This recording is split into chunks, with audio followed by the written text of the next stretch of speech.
Bueno, ¿cómo andan? ¿Todo bien? Buenas, ¿todo bien vos? Todo bien, todo tranquilo. ¿Cómo está, doctor? Buenas tardes. Buenas noches. Bueno, pasó el primer examen. ¿Cómo andan? Bien. Pasó el primer examen. ¿Qué les pareció? Pueden hablar y criticar abiertamente. Solamente está siendo grabado, así que no hay problema. Y una linda limpieza parece, ¿no? Bien. Una linda limpieza. ¿Qué les pareció la modalidad de examen? Se preguntaron cosas que no iban. No, preguntaron todo porque dimos todo, básicamente. Eso no les habrá sorprendido nada porque creo que los docentes dan todo y preguntan en función de lo que se da. Hay muchos que no se presentaron, muchos que no se presentaron y algunos que se presentaron y no estaban en condiciones de seguir para la segunda parte, lamentablemente. Pero bueno, ¿qué les pareció en cuanto a la organización, los horarios? ¿Les fue claro? ¿Pudieron tener buen acceso? ¿Tuvieron que esperar mucho? Yo soy muy exigente tomando en cuanto a la terminología. Ya los que estuvieron conmigo se habrán dado cuenta de lo que pregunto, cómo pregunto, y que a veces busco la terminología que corresponde, ¿no? Pero bueno, estamos en una facultad y creo que es lo que se debe hacer. Por eso digo, si tienen alguna crítica de cómo se dio la cursada hasta ahora, constructiva, será aceptada. Y, y si no, arrancamos con esta segunda parte, con esta primer clase de la segunda parte que siempre la doy en función de que sepan qué es lo que se viene. ¿Alguna crítica que quieran realizar?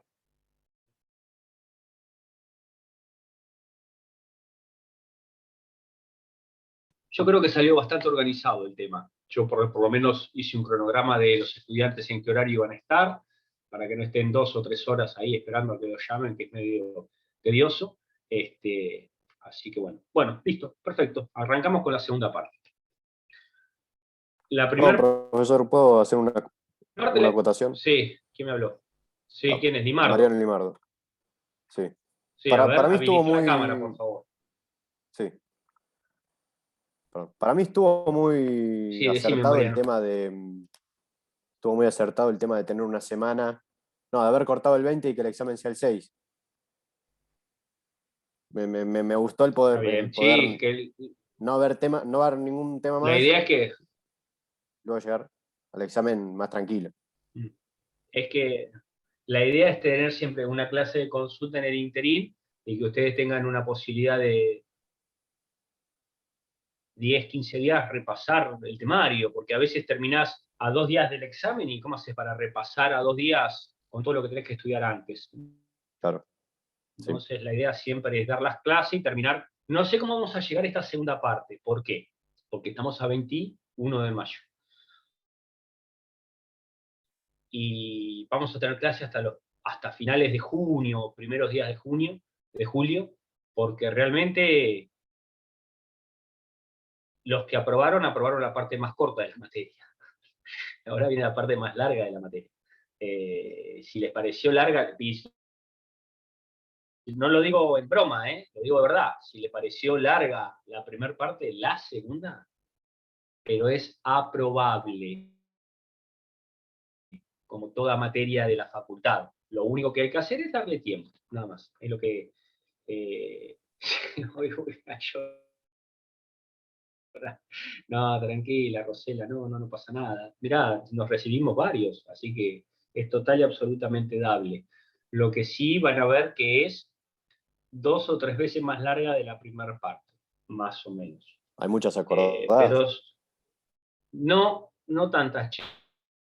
Mejor. Ahora se ven, es que las acordadas es un problema para los profesionales también, ¿eh? A mí me ha tocado colegas que me llaman por alguna consulta de alguna acordada, no son sencillas, ¿eh? Y a nosotros, cuando nosotros a veces cursábamos, no te daban las acordadas, entonces vos no sabías por qué venían. En la comisión de Constantino sí siempre se dio, porque es parte integrante del programa, y me parece que está bien que así sea. Porque realmente hoy en día, la verdad que entre el protocolo y las acordadas nos cambiaron el código. Esta es la realidad, ¿viste? Bien, segunda parte. ¿Qué es lo que se van a encontrar con la segunda parte? Van a ver que la segunda parte, esta clase, va a ser una clase de un introito a lo que van a ver en la segunda parte, y les voy a decir qué son el temario más neurálgico de la segunda parte. En la segunda parte van a ver varias cosas. Motivo por el cual nosotros no vamos a hacer esas charlas cronológicas que hicimos en la primera parte. ¿Por qué? Porque en realidad son dos temas separados. Entonces, cada docente va a agarrar dos bolillas diferentes y las va a desarrollar. Para que ustedes sepan, las clases son de lunes a viernes. Van a tener los lunes con la doctora Rieta, los martes con la doctora Kirchner, los miércoles con el doctor Gropo, los jueves conmigo y los viernes con el doctor Ferran. ¿Qué van a dar cada uno? La doctora Rieta va a dar bolilla 16 y 17, que es medidas cautelares y procesos especiales. Ahora vamos a repasar cada una de ellas. La doctora Kirchner va a dar la bolilla 10 y 13, que son recursos ordinarios, la 10, y la 13, procesos urgentes o acelerados. El doctor Gropo va a dar la bolilla 14 y la mitad de la bolilla 15. Es decir, que va a haber proceso de ejecución y lo que es proceso ejecutivo, la mitad de la bolilla de proceso ejecutivo. Conmigo van a ver la bolilla 11 y 12, que son los recursos extraordinarios. La 11 ante provincia, la 12 recurso extraordinario federal. Y los viernes con el doctor Ferran van a ver la segunda mitad de la bolilla 15, es decir, lo que es subasta judicial, la subasta electrónica y demás, y la bolilla 18. Como el doctor Ferran y el doctor Gropo van a coordinar la bolilla 15, que es proceso ejecutivo, seguramente el doctor Ferran va a dejar lo que es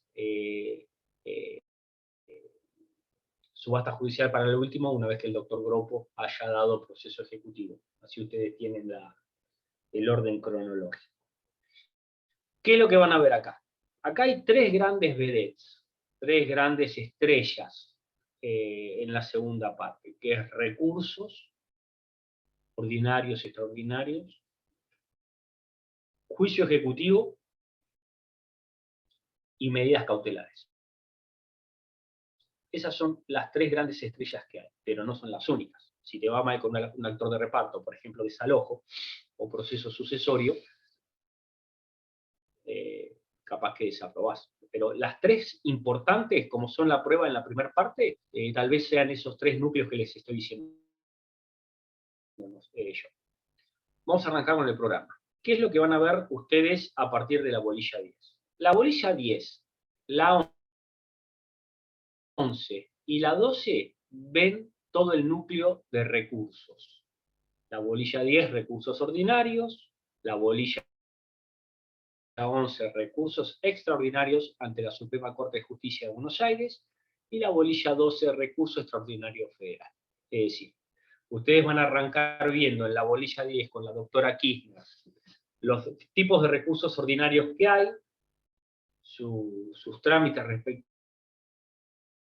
contra qué tipo de resoluciones proceden y demás, y van a ver que está el recurso de aclaratoria, el recurso de reposición, artículo 238 a 241 del Código Procesal, con una reposición con apelación en subsidio, el recurso de apelación, el recurso de nulidad y la queja por denegatoria del recurso de apelación.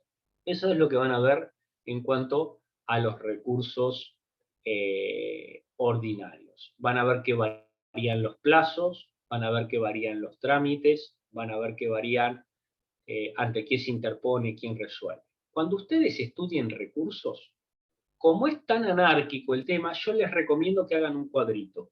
¿Tá? Hacen un cuadro y van a poner recursos, los tipos de recursos que hay. Y van a poner resoluciones contra los que procede, si es una sentencia definitiva, si es una sentencia interlocutoria, si es una providencia simple, causa no gravamen irreparable. Después, en el segundo, van a poner plazo, cuál es el plazo de interposición. En el tercero van a poner ante quién se interpone, ante qué órgano jurisdiccional se interpone, y en el último van a poner cuál es el órgano jurisdiccional que resuelve. ¿Y por qué digo esto? Porque, por ejemplo, ustedes van a ver que en el recurso de apelación puede ser concedido libremente o en relación. Si es libremente, van a ver ante qué órgano se interpone, dónde tramita, qué órgano resuelve. Si es en relación, van a ver ante qué órgano se interpone, dónde tramita, quién resuelve. Si es la queja, van a ver ante quién se interpone, dónde tramita, quién resuelve. ¿Y por qué les digo esto? Porque si no, se les va a hacer una ensalada de fruta. Entonces, con ese cuadro que yo les digo, a simple golpe de vista, van a estar ubicados en el tema. Después van a tener que profundizar.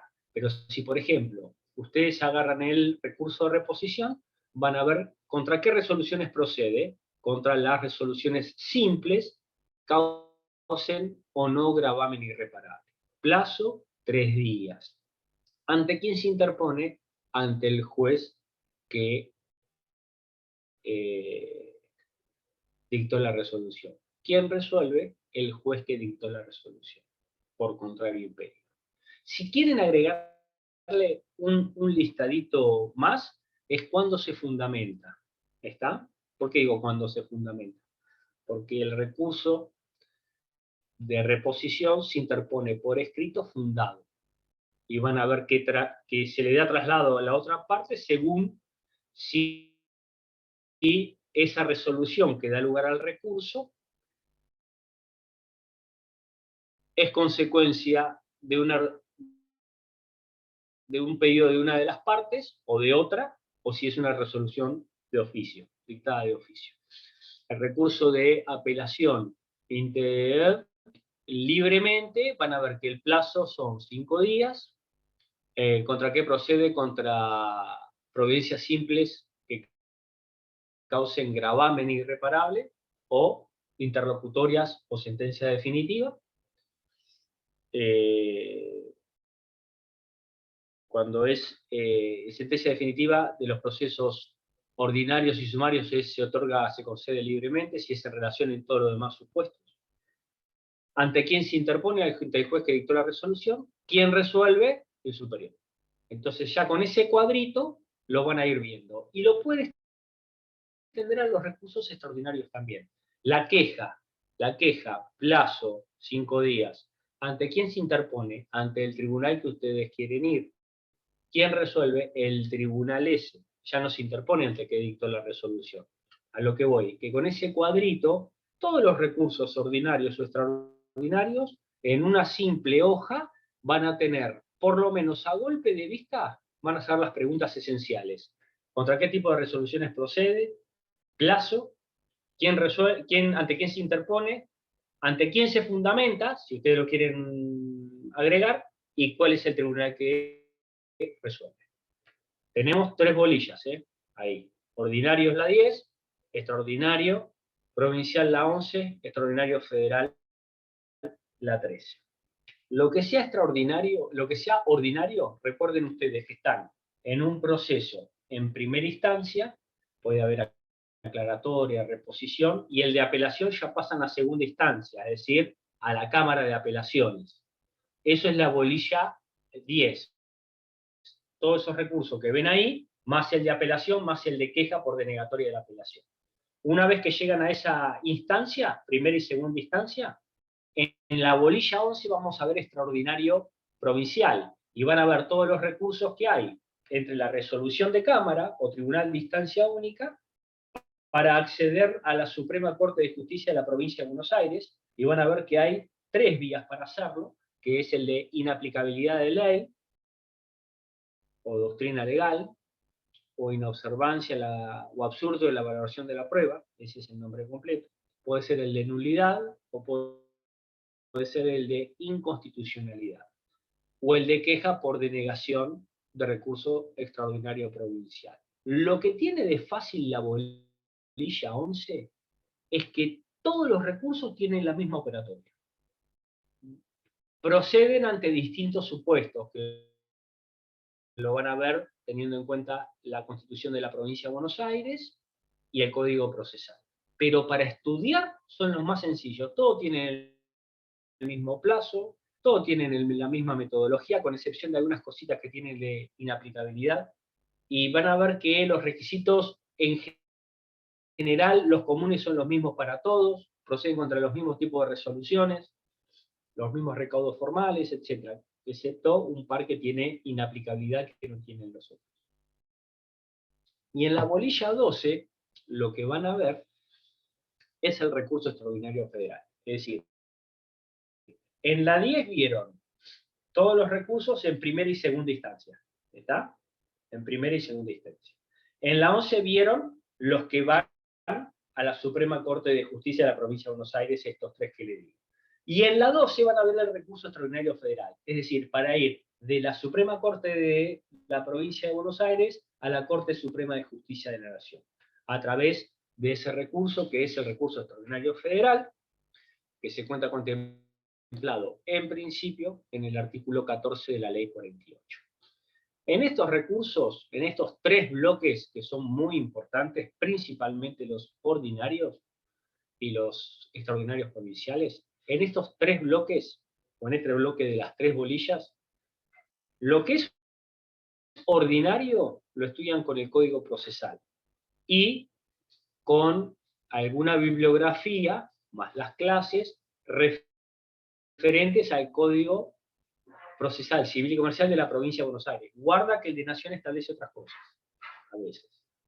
Así que ustedes abóquense, tal vez algún código comentado, o alguna doctrina que hable también de la doctrina del Código Procesal Civil y Comercial de la provincia.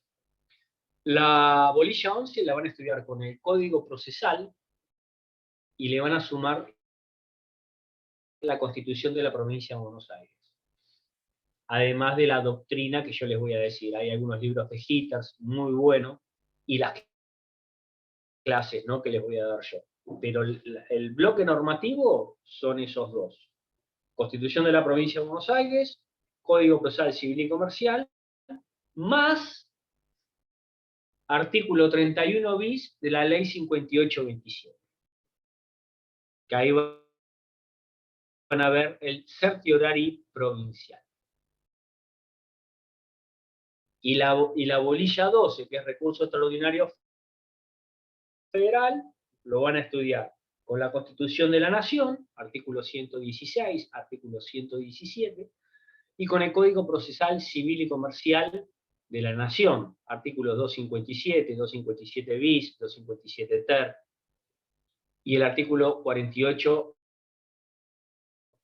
el artículo 14 de la Ley 48, más la acordada 4 del 2007.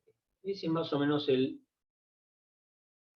bloque normativo. Todos estos elementos se les va a volver a repetir en cada una de las clases. En recurso extraordinario federal van a ver el concepto de recurso extraordinario federal, van a ver los requisitos comunes a todos los recursos, estamos hablando de la bolilla 12, los propios del recurso extraordinario federal, que es cuestión federal, sentencia definitiva y último tribunal de la causa, o superior tribunal de la causa, concretamente superior tribunal de la causa. Van a ver el certiorari, van a ver el per saltum, que es el recurso extraordinario por salto y distancia, y van a ver también, dijimos, los requisitos comunes, los requisitos propios del recurso extraordinario federal y los requisitos formales del recurso extraordinario federal. En esos requisitos formales van a ver la acordada 4 del 2007. No van a ver proceso transnacional. Los últimos puntos no lo van a ver. ¿Estamos?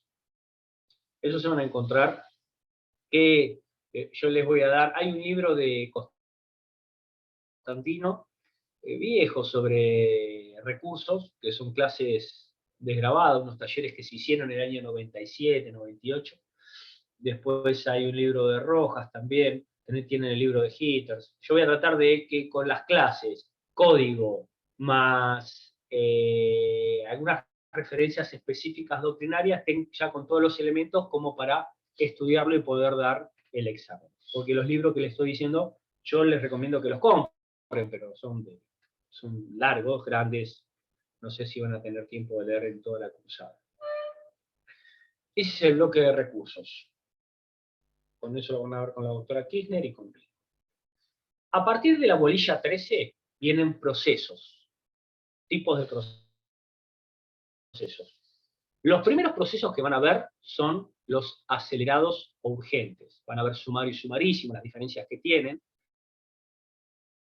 pero principalmente van a ver la ley de amparo, en nación y en provincia, con los requisitos de la demanda de amparo individual y la demanda de amparo colectivo.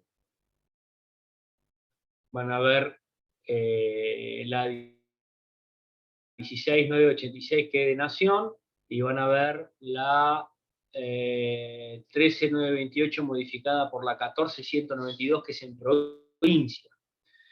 Cuáles son los trámites, los plazos de los recursos, cómo se notifican, etc. Y es importante que ustedes lo sepan esto porque amparo se ve mucho. Cuando ustedes egresen, posiblemente hagan muchos amparos por salud o algo, y es importante que tengan en cuenta cómo tramita de acuerdo si van a tramitar a los federales o en provincia. Pero además esta bolilla se complementa con dos temas más. Uno es tercería, y van a ver las clases de tercerías que hay, tercería de dominio y de mejor derecho, cuándo procede la de dominio, cuándo procede la mejor derecho, qué efectos produce la tercería respecto del expediente principal. Ustedes piensen que hay un expediente principal en un juzgado donde se traga una medida cautelar.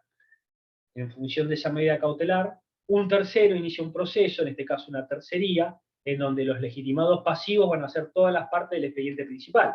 Entonces, en ese juzgado van a estar tramitando esos dos expedientes. El expediente principal, que puede ser una ejecución, un daño, lo que fuere, donde se trabó la medida cautelar, y esta tercería. Bueno, ¿qué efectos produce esta tercería respecto de ese expediente principal? ¿Hasta qué momento puedo solicitarla? ¿Qué pasa si hay connivencia entre el tercerista y el embargado? ¿Qué pasa si yo puedo meterme, en lugar de hacer la tercería, directamente ante el expediente principal para solicitar el levantamiento sin tercería, artículo 104? ¿Qué pasa si es tercería de mejor derecho y tercería de dominio? ¿Qué efecto produce sobre los actos de subasta en el expediente, etcétera? Si suspende o no suspende. ¿Qué busca la tercería de dominio? ¿Qué busca cuál es la finalidad de la tercería de mejor derecho? Etcétera. Y además van a ver incidentes, que el incidente es un microproceso orbitando alrededor del proceso principal. Es decir, ustedes van a tener el proceso principal, el expediente, y orbitando un microproceso que es este incidente, que puede ser un incidente sobre, por ejemplo, nulidad de la notificación de demanda,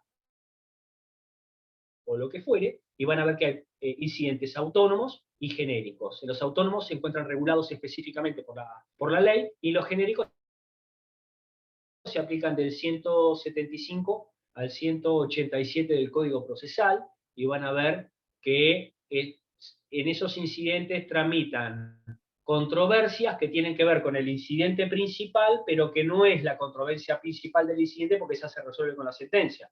Pero sí esas controversias, por ejemplo, nulidad de la notificación de demanda y todo lo demás supuestos que ustedes quieran iniciar a través del incidente. Y además van a ver la rendición de cuentas, las tres posibles etapas, si existe obligación de rendir cuentas, en el caso de cuál es el monto, la liquidación, el cobro, etc. Esa es la bolilla 13, procesos urgentes o acelerados. Y la bolilla 14 y 15, esas son largas, porque van a haber procesos de ejecución y juicio ejecutivo. Y acá tiene que cambiar la cabeza esencialmente. ¿Por qué? Porque ya no estamos hablando de un proceso de conocimiento con demanda, contestación, prueba, sentencia, sino estamos hablando de un proceso especial que también tiene estos pasos, que es acusación, defensa, prueba, sentencia, como todo debido proceso, pero se dan con otra estructura. Van a ver que en el proceso de ejecución lo que estamos hablando es sobre la ejecución de una resolución judicial incumplida, que puede ser una sentencia, un acuerdo homologado, honorarios, alguna astreinte, alguna multa, etc. Y el proceso, es decir, acá ustedes tengan en cuenta que hay un título ejecutorio que da certeza, en este caso una sentencia, y ante un incumplimiento, ¿qué es lo que yo tengo que hacer para que se cumpla? Si esa sentencia era condenatoria y condenaba a dar una suma de dinero, bueno, ¿qué es lo que yo tengo que hacer para que eso se transforme en plata? Si establecía una obligación de, en lugar de dar suma de dinero, de hacer o no hacer, ¿qué es lo que tengo que hacer para que eso se cumplimente? Lo van a ver del artículo 495 al 517, y van a ver la ejecución de sentencias, acuerdos homologados y demás, que establezcan prestaciones de dar sumas de dinero, de hacer o no de hacer, y además el exequatur del 515 al 517. Eso es la bolilla 14, y también van a empezar a ver lo que es título ejecutivo. El título ejecutivo van a ver que es un título de crédito de los establecidos por la ley, en donde en lugar de hablar de certeza, van a ver que hay una probabilidad, ¿no? Pero se está hablando del crédito nomás. Y van a ver que estoy diciendo mucho, van a ver. Y van a observar que la estructura de este juicio ejecutivo va a ser una demanda ejecutiva, cuya base es el título ejecutivo, pagaré, cheque, letra de cambio, el concepto de título ejecutivo. Ya van a hablar no de lo que es cédula de notificación, sino van a empezar a hablar de mandamientos de intimación de pago y embargo. Es decir, van a ver que el proceso ejecutivo consta de 3 partes. Una primer parte que va desde la demanda ejecutiva hasta el mandamiento de intimación de pago y embargo, demanda ejecutiva, cuáles son los títulos ejecutivos, qué se entiende por título ejecutivo, la posibilidad de las medidas cautelares que se pueden llegar a trabar, la diferencia entre embargo preventivo, embargo ejecutivo y embargo ejecutorio, el mandamiento de intimación de pago y embargo, si es embargo ejecutivo o un embargo preventivo, cómo se traba el embargo si hablamos de un inmueble, si hablamos de un mueble registrable, si hablamos de muebles no registrables, si hablamos de un sueldo, si hablamos de una cuenta corriente, una caja de ahorro, lo que fuera. Y van a hablar de mandamiento de intimación de pago y embargo. Ya acá hay una orden judicial y quien la cumple no es el oficial notificador, sino un oficial de justicia que va a ir a intimar de pago. Esa es la primera etapa. La segunda etapa es desde la intimación hasta la sentencia ejecutiva. Es qué es lo que puede hacer el ejecutado. La primera etapa responde a lo que hace el ejecutante, lo que tiene que hacer el ejecutante. Van a ver también la preparación de la vía ejecutiva. Cuando estén hablando de títulos incompletos, en la primera etapa, van a ver que en lugar de hacer un título completo, la preparación de la vía ejecutiva es cuando vos tenés un título incompleto, que le falta un cachitito, y vos lo tenés que completar. Por ejemplo, si tiene que haber un reconocimiento de deuda, por ejemplo, un reconocimiento de firma, o de la condición de locatario, y el trámite que hay que seguir a continuación. Les dije, primera etapa, demanda ejecutiva, las cautelares al respecto, o si hay una inhibición, mandamiento de intimación de pago y embargo y citación a poner excepciones. Desde el 518 al 540 más o menos van a ver la primera etapa. Y esa segunda etapa es qué es lo que puede hacer el ejecutado una vez que lo intiman de pago. Se puede no presentar o se puede presentar. Y si se presenta, puede ser que solamente se presente y constituya domicilio, puede ser que oponga excepciones de previo especial, que ponga excepciones de las que establecían en 542, 543, o no de las establecidas ahí, y puede ser que esas excepciones deba abrirse la etapa probatoria o no, y llegar hasta la sentencia ejecutiva, la apelación de la sentencia ejecutiva, hasta que la misma queda firme. Esa es la segunda etapa. Y la tercera etapa es justamente ejecutar esa sentencia ejecutiva, los actos posteriores, que tiene que ver con lograr la subasta del bien. Es decir, si yo tengo un embargo sobre un inmueble, sobre mueble o sobre dinero, ¿qué es lo que tengo que hacer yo para que eso se convierta en plata?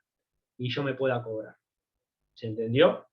Tres etapas. Una primera etapa, que es lo que les dije recién, del 518 al 540, 541, una segunda etapa que va de 541 al 553, 55, que es con todo lo que puede hacer el demandado, con la tramitación en el caso que se haya opuesto a alguna excepción y se haya ordenado la apertura a prueba, etc.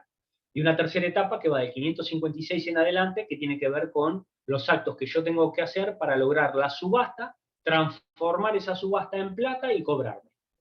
Y van a haber además algunas ejecuciones especiales como la hipotecaria y la prendaria, si llegan a esas. Ese bloque 14 y 15 es esencial. Título ejecutivo, proceso ejecutivo, todo eso es esencial, tan importante como el bloque de recursos. Y nos adentramos a la bolilla 16. Y la bolilla 16 van a ver medidas cautelares. Esas medidas cautelares que ustedes van a estudiar, van a ver una parte general y una parte especial en donde ven cada una de las medidas. En una parte general referida a presupuestos, caracteres, las medidas cautelares. Presupuestos no son lo mismo que caracteres. Yo a veces les pregunto, caracteres de las medidas cautelares. Me dicen verosimilitud en el derecho, pero no, esos son los presupuestos. Los presupuestos de las medidas cautelares son verosimilitud en el derecho, peligro en la demora, contra cautela, que es un presupuesto de ejecutabilidad de la medida cautelar. Verosimilitud en el derecho es el fumus bonus iuris, que es la apariencia de que esta persona va a tener razón, el humo del buen derecho. El peligro en la demora son los daños y perjuicios que podés llegar a sufrir si no se traba la medida cautelar, y la finalidad de las medidas cautelares es asegurar el cumplimiento de la decisión final del proceso. La contracautela, van a ver que es un presupuesto de ejecutabilidad, cuándo se debe prestar contracautela, qué tipo de contracautela hay, quién está eximido de prestarla, etc. Y después van a ver la parte especial. Además, perdón, en la primera parte van a ver la diferencia entre las medidas cautelares, la cautela material, la medida autosatisfactiva, cómo fue evolucionando la doctrina en cuanto a las concepciones, ¿no? La autosatisfactiva, etc.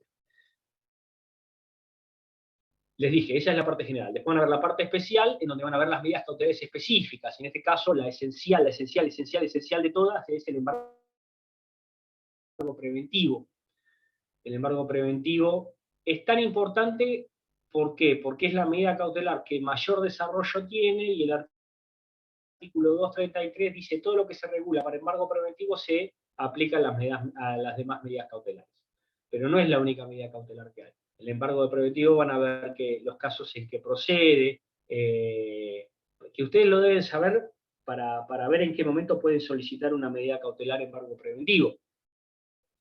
Van a ver qué circunstancias del proceso da lugar al pedido de esta medida cautelar, van a ver los bienes que son inembargables, tienen para leer bastante, pero no es la única medida cautelar que van a ver. También van a ver la inhibición general de bienes, van a ver el secuestro, van a ver la medida de no innovar y la innovativa, van a ver la anotación de litis, van a ver lo que es administración judicial y demás. Todo este capítulo se encuentra entre los artículos 209 y 237 del Código Procesal Civil y Comercial de la provincia de Buenos Aires. Terminada la bolilla 16, vamos a pasar a la 17, que son los procesos especiales. Y en los procesos especiales hay uno que siempre se pregunta y siempre patinan, que es desalojo. Por favor, cuando estudien desalojo me lo leen bien, bien. Son pocos artículos, pero le pifian siempre. Esa bolilla está compuesta por desalojo, está con usucapión, interdictos y división de condominio. Desalojo es esencial, interdictos también. Usucapión es muy sencilla, es la prescripción adquisitiva de un bien inmueble, es decir, lo que yo debo adjuntar en una demanda de usucapión, y le vamos a preguntar generalmente, lo que preguntamos de eso son dos cosas.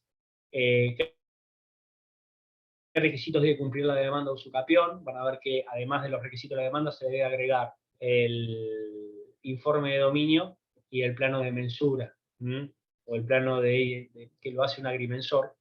¿Para qué? Para identificar el bien. Y el informe de dominio para identificar a los futuros legitimados pasivos. ¿Y cuál es el efecto de la sentencia?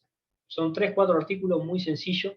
Y ahí se pregunta, demanda, los requisitos, efecto de la sentencia y cuál es la medida cautelar que ustedes solicitarían y que el juez ordena de oficio, que tiene que ver con la anotación de delitos. Los interdictos de recobrar, de retener, etcétera, eso van a tener que estudiar conjuntamente con el Código Procesal, es decir, el Código Procesal conjuntamente con el Código Civil y Comercial y la división de condominio. Eso es la bolilla 17. Y después le queda como último el proceso sucesorio.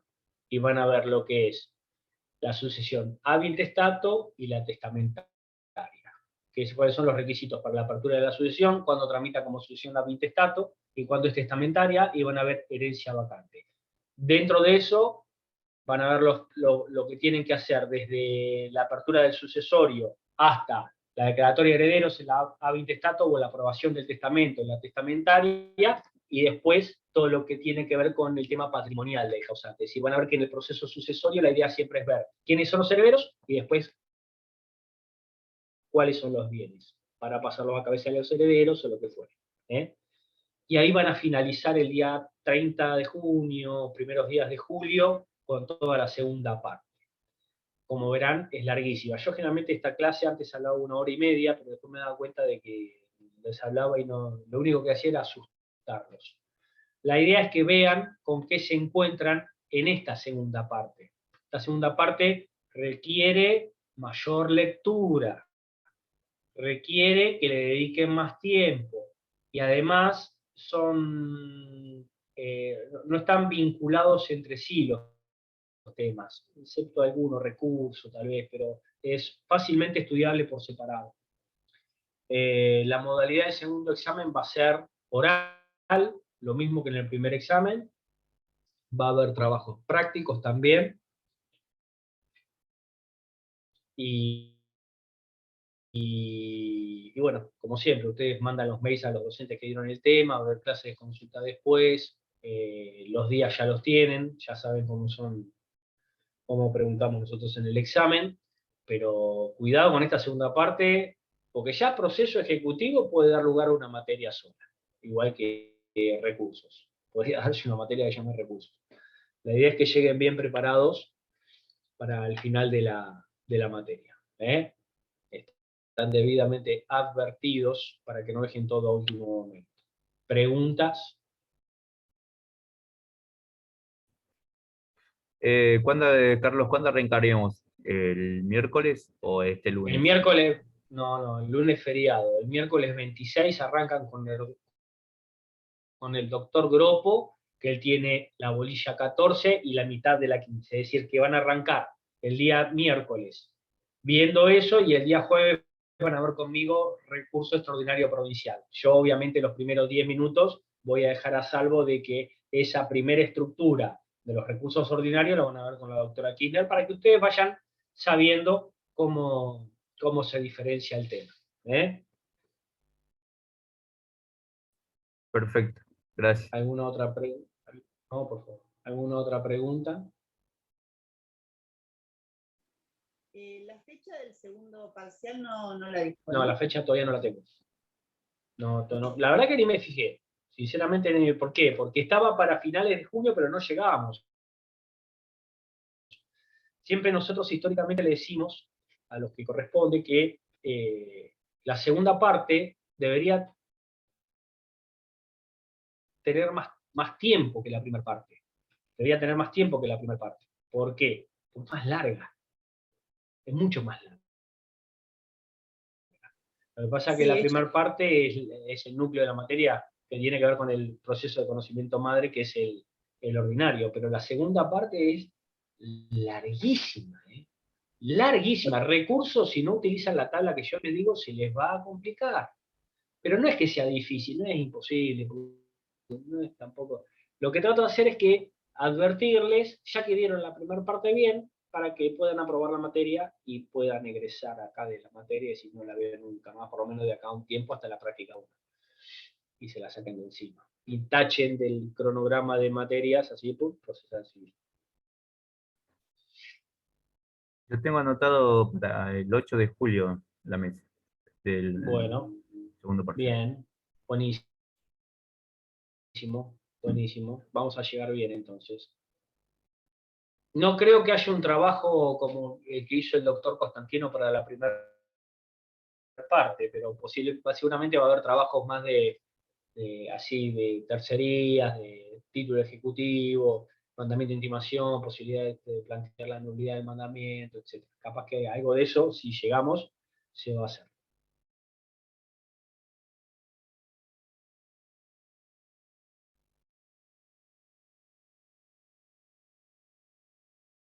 ¿Alguna otra pregunta?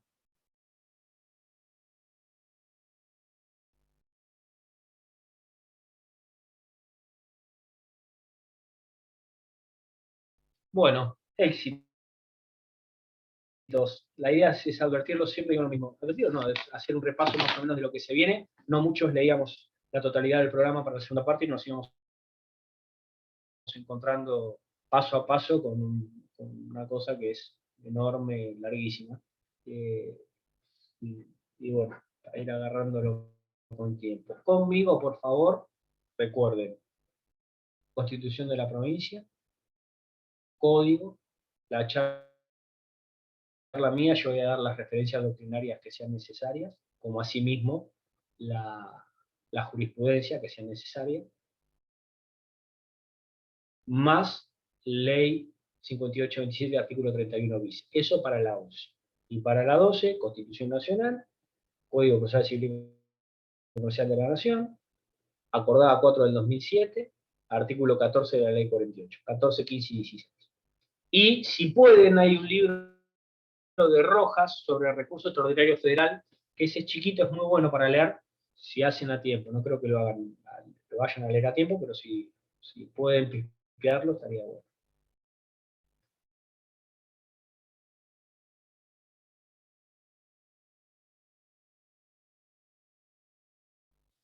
Bueno, jóvenes, buen viernes. No los quiero cargar porque hay muchos compañeros que no han podido sumarse.